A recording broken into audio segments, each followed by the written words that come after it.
Hello friends, तो जैसा कि हमने न्यूज़ में देखा है कि जिन लोगों ने लोन मॉरेटोरियम को अवेल किया है डिफरेंट टाइप ऑफ लोन्स के लिए, उनको जो इंटरेस्ट चार्ज होगा 6 मंथ्स के लिए वो कंपाउंडिंग की जगह सिंपल इंटरेस्ट चार्ज होगा। और जिन लोगों ने इसको नहीं अवेल किया है या पार्शियली अवेल किया है, उन लोगों को भी इसका बेनिफिट मिलेगा। तो ये बेनिफिट कैसे ट्रांसलेट होगा आपको रियल टर्म्स में? आपको कंपाउंडिंग की जगह सिंपल इंटरेस्ट अगर चार्ज होगा तो उसका आपकी ओवरऑल ईएमआई पे क्या इम्पैक्ट पड़ेगा? इन्हीं कुछ बातों को हम एक सिंपल एग्जांपल्स की मदद से देखने की कोशिश करेंगे। तो चलिए वीडियो शुरू करते हैं। To watch our latest videos, click on the subscribe button and press the bell icon. चलिए कुछ नया सीखें। तो आज हम देखेंगे करिश्मा और करीना का केस, जिस केस में करिश्मा और करीना दोनों ने ही 50-50 लाख रुपए का लोन अवेल किया है। ये दोनों लोन इन्होंने 9% रेट ऑफ इंटरेस्ट के साथ 15 साल के पीरियड के लिए लिए। करिश्मा ने मोरेटोरियम को अवेल नहीं किया, लेकिन करीना ने किया था। अब हम देखेंगे कि जब इनके पास इंटरेस्ट की सब्सिडी आती है जो 6 महीने का पीरियड था उसके लिए, तो उससे करिश्मा को क्या इम्पैक्ट पड़ता है और करीना को क्या इम्पैक्ट पड़ता है। तो चलिए सबसे पहले नज़र डालते हैं करिश्मा के केस पे। तो पहला जो केस हम डिस्कस करते हैं वो करेंगे हम करिश्मा का केस डिस्कस, जहाँ पे उन्होंने जो लोन लिया है इसको नॉर्मल रूप से सर्विस किया है। इस केस में इन्होंने कोई भी अपनी डिले इन पेमेंट नहीं करी और ना ही इन्होंने मोरेटोरियम को अवेल किया। इस केस में जो इनका प्रिंसिपल था 50 लाख रुपए, उसके ऊपर इस रेट ऑफ इंटरेस्ट और पीरियड से ईएमआई आती है 50,713 रुपये, जो इन्होंने 180 मंथ यानी कि 15 साल के लिए पे किया। टोटल इंटरेस्ट जो इनका आया वो आया करीबन 41,28,000 रुपये, और जो टोटल इनकी पेमेंट हुई इस लोन की वो हुई करीबन 91,28,000 रुपये। अगर हम डिस्ट्रीब्यूशन की तरफ से देखें तो इन्होंने 45% इंटरेस्ट दिया टोटल अमाउंट में और 55% प्रिंसिपल दिया। अब हम यही केस को देखते हैं कि करिश्मा ने क्योंकि कोई भी पेमेंट डिले नहीं करी और उन्होंने मोरेटोरियम नहीं अवेल किया, तो उनको क्या बेनिफिट मिला। तो जैसा कि गवर्नमेंट ने कहा कि जिसने मोरेटोरियम को अवेल नहीं किया है उसको भी इसका बेनिफिट मिलेगा, तो हम उस केस को थोड़ा सा समझने की कोशिश करते हैं कि उनको क्या बेनिफिट मिलेगा और इससे उनकी ओवरऑल ईएमआई पे क्या इम्पैक्ट पड़ेगा। तो इस केस में हम देखते हैं कि overall outstanding principal first month पे था 50 लाख रुपए। इसके ऊपर जो इंटरेस्ट लगता है वो लगेगा principal into rate into time being 1 month 37,500 रुपये। अब नेक्स्ट मंथ अगर उन्होंने ये अमाउंट नहीं पे किया होता तो उनका टोटल प्रिंसिपल हो जाता 50,37,500 रुपये, और इसके ऊपर उनके पास इंटरेस्ट लगता 37,781 रुपये।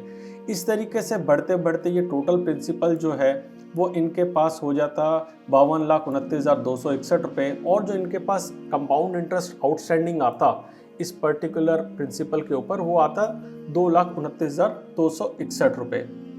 इसी के ऊपर जब हम सिंपल इंटरेस्ट अब लगाते हैं कि अगर 50 लाख का आउटस्टैंडिंग प्रिंसिपल है तो उसके ऊपर अगर सिंपल इंटरेस्ट लगाएं तो 37,500 रुपये उन 6 महीने के लिए आता है, जिसका टोटल आता है 2,25,000 रुपये। इसका मतलब कि इनको टोटल जो बेनिफिट मिलना चाहिए वो हमारे हिसाब से 4,261 रुपये मिलना चाहिए। तो यहाँ जब हम सेकेंड केस की शीट पे नज़र डालते हैं तो हम यहाँ पे 4,261 रुपये क्रेडिट कर देते हैं इनको 7 मंथ के बाद। इसको क्रेडिट करने के बाद हम देखते हैं कि जो पूरा लोन था उसके ऊपर इम्पैक्ट पड़ता है ये कि जो 180th मंथ है यानी कि जो लास्ट इनकी ईएमआई थी वो उनकी कम हो जाएगी बाय 15,521 रुपये। इसका मतलब इनकी जो ड्यूरेशन है वो तो कुछ ज़्यादा कम नहीं हुई, इनकी अप्रॉक्सीमेटली वहीं तक गई है, लेकिन वो 4,261 रुपये 15 सालों बाद 15,521 रुपये का इनको फ़र्क डालते हैं टोटल ईएमआई के ऊपर। अगर हम बात करें टोटल इंटरेस्ट की तो वो आ जाता है 41,17,140 रुपये, और टोटल पेमेंट इनकी आती है 91,17,000 रुपये।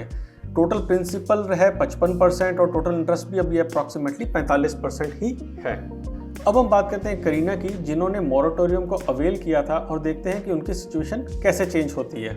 तो करीना ने क्योंकि मोरेटोरियम को अवेल किया था, इसका मतलब इन्होंने कोई भी ईएमआई अपनी पे नहीं करी 6 महीने के लिए।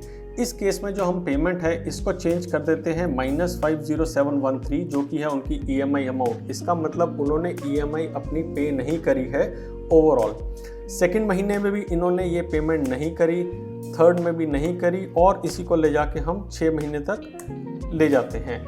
हम देख सकते हैं यहाँ पे कि जो हमारा परसेंटेज था 45-55 का, वो बढ़ के 50% इंटरेस्ट पे पहुंच गया है। लेकिन इंटरेस्टिंग बात इसमें यह है कि इससे इनके पास ओवरऑल टेन्योर पे क्या फ़र्क पड़ता है। तो जो 180 मंथ के टेन्योर का पूरा लोन था वो देखिए अब कहाँ पे पहुँच गया है, वो पहुँच गया है 205 पे।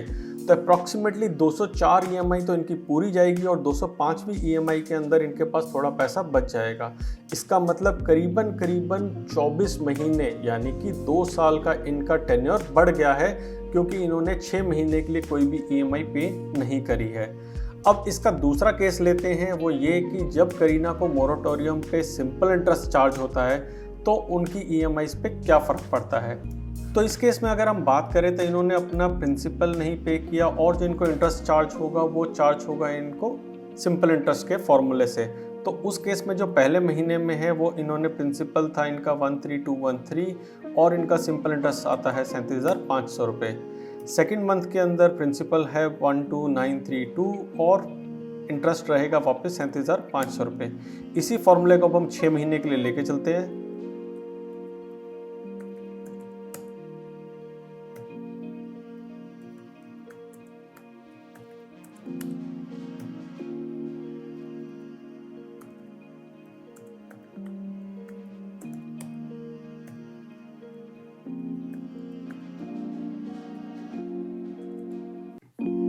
तो अब हम इस केस में देखते हैं कि जो इनके पास टोटल ईएमआई की ड्यूरेशन है वो वही आती है अप्रॉक्सीमेटली जो पिछले महीने में थी, यानी कि 204 ईएमआईज़ पूरी, और जो लास्ट ईएमआई थी उसमें इनके पास 36,156 रुपये इनको कम देने हैं, पर अप्रॉक्सीमेटली वही ड्यूरेशन रहती है। थोड़ा सा अमाउंट में फ़र्क आता है।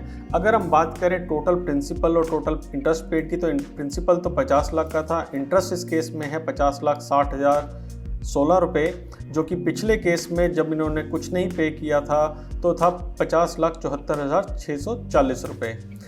और इनकी अगर हम बात करें जैसा कि हमने दिखाया था, तो इनका जो टोटल प्रिंसिपल और इंटरेस्ट का रेशो है वो 50-50 हो जाता है, जो कि काफ़ी बढ़ जाता है एज़ कम्पेयर टू अगर इन्होंने मोरेटोरियम सिर्फ वो 6 महीने के लिए नहीं लिया होता। तो अगर हम इसको समराइज़ करें कि एक्चुअली में करिश्मा और करीना को क्या फ़र्क पड़ा इन टर्म्स ऑफ उनकी ईएमआईज़ की काउंट और इन टर्म्स ऑफ जो उन्होंने पैसा दिया जब उन्होंने मोरेटोरियम को अवेल किया या नहीं किया, और जिन केसेस में दोनों को पैसे मिले हैं as per simple interest rather than compound interest. तो उस केस में हम देखते हैं कि जो इनकी ईएमआईज़ पेड है वो तो जो हमने समरी देखी उसके हिसाब से करिश्मा ने पे किए थे 180 मंथ्स के लिए, और जब उनको सिंपल इंटरेस्ट से क्रेडिट हुआ तब भी अप्रॉक्सीमेटली 180 मंथ का उनका ड्यूरेशन रही। कुछ उसके अंदर अमाउंट जो है वो कम देना पड़ा था इनको लास्ट ईएमआई में। करीना का ऑन द अदर हैंड 2 साल का टेन्योर बढ़ गया था और जो लास्ट ईएमआई थी उसमें कुछ अमाउंट कम था, और सिमिलरली वो अमाउंट थोड़ा सा और कम हो जाता है जब उनको सिंपल इंटरेस्ट का कैलकुलेशन लगती है, लेकिन ओवरऑल ड्यूरेशन तो 2 साल बढ़ ही गई। अगर हम ईएमआईज़ की बेनिफिट की टर्म में बात करें तो 0.30 मंथ्स की ईएमआई कम देनी पड़ी करिश्मा को और 0.37 मंथ्स की ईएमआई देनी पड़ी कम करीना को, अगर उनको पैसा सिंपल इंटरेस्ट से क्रेडिट होता है as opposed to compound interest. Extra EMI की अगर हम बात करें तो सेकंड केस में तो हमने देखा जैसे कि करिश्मा को ऑफ कोर्स 0.30 महीने की कम देनी पड़ी थी, लेकिन करीना को 24.66 महीने की ज़्यादा ईएमआईज़ देनी पड़ी, और सेकंड केस के अंदर सिंपल इंटरेस्ट के केस में भी उनको 24.29 महीनों की ज़्यादा ईएमआई देनी पड़ी।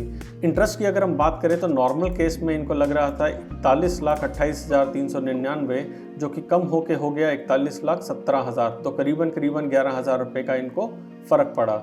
लेकिन उसी केस में जब हम करीना के केस में चले जाते हैं तो मोरेटोरियम लेने के कारण इनको जो फ़र्क पड़ा है वो काफ़ी बड़ा फ़र्क पड़ा है। अमाउंट टर्म्स में अगर हम देखें तो इनको करीबन 9,40,000 रुपये का फ़र्क पड़ा है, और इनको सिंपल इंटरेस्ट पे करने के बावजूद अगर सिंपल इंटरेस्ट से कैलकुलेशन करिए तब भी 9,31,000 रुपये का इनको फ़र्क पड़ा है। और अगर टोटल अमाउंट पे की बात करें तो टोटल अमाउंट पे किए हैं ये, और हम देख सकते हैं कि मोरेटोरियम लेने के कारण इनको काफ़ी घाटा हुआ है, काफ़ी फ़र्क पड़ेगा इनके ओवरऑल ईएमआईज़ के ऊपर अगर सिंपल इंटरेस्ट से कैलकुलेशन करते हैं तब भी। तो आई होप ये वीडियो आपको थोड़ा सा इंसाइट देगा कि अगर आपने लोन मोरेटोरियम लिया है या नहीं लिया है या पार्शियली अवेल किया है तो आपके ऊपर कितना इम्पैक्ट पड़ेगा इसका। जिसने मोरेटोरियम लिया है वहाँ पे इम्पैक्ट तो काफ़ी विजिबल है। वो इम्पैक्ट कितना कुशन हो रहा है सिंपल इंटरेस्ट चार्ज करने से, ये भी आप अंदाज़ा थोड़ा इस कैलकुलेशन से लगा सकते हैं। इस एक्सेल शीट का लिंक नीचे डिस्क्रिप्शन में आपको मिल जाएगा, लेकिन आपको हो सकता है अपने अकॉर्डिंगली इसको थोड़ा सा मॉडिफाई करना पड़े। कैलकुलेशंस बहुत ही सिंपल हैं, आप इसको अगर इजीली मॉडिफाई करके अपने यूज़ के अकॉर्डिंगली इसको यूज़ कर सकते हैं। तो अगर आपको ये वीडियो पसंद आया हो तो प्लीज़ लाइक का बटन दबाएं, सब्सक्राइब करें हमारे चैनल को, बेल आइकन दबाएं ताकि आपके पास नोटिफिकेशन आ सके, और शेयर ज़रूर करें ये वीडियो अपने फ्रेंड्स और फैमिली के साथ। कमेंट सेक्शन में ज़रूर बताएं कि अगर ये वीडियो आपको हेल्पफुल रहा है या फिर आपके कोई सवाल हैं इस वीडियो को लेकर। Thank you very much and have a great day.